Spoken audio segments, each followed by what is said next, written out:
Book 2 of The Lord of the Rings has been started by me and my friend, meaning we're halfway into Fellowship of the Ring.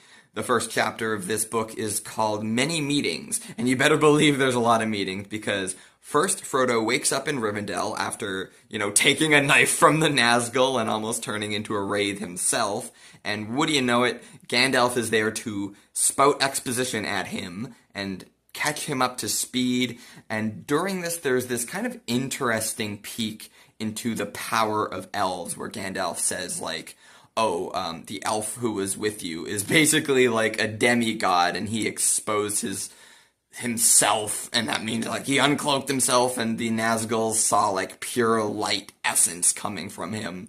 So that's kind of an interesting hint at how powerful some of the first line of elves can be. But that aside, after that, Frodo meets a bunch of elves, a bunch of dwarves. There's his hobbit friends, of course, and even Bilbo is there. Bilbo is now 128 years old. It's been 17 years since Frodo has seen him, so he doesn't know if he's even alive. And even before Frodo is surprised that he's there, people are referring to Bilbo in the past tense as if he's dead. It's a little weird, but as it turns out, Bilbo is still tweaking over the ring. If Frodo shows it to him, he's like, give it to me.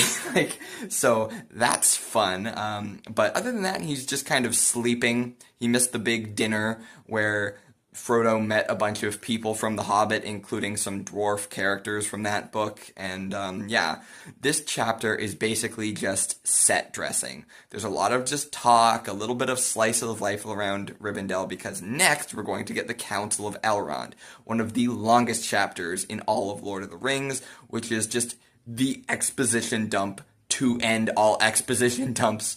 Now, you might be thinking, with Frodo already spending a few weeks in bed in Rivendell, they're going to be in a hurry to get going, because the book is always impressing on you. Time is of the essence. We have to get moving. The shadow of Mordor is growing every day. So you think they're going to hit the road pretty soon, right?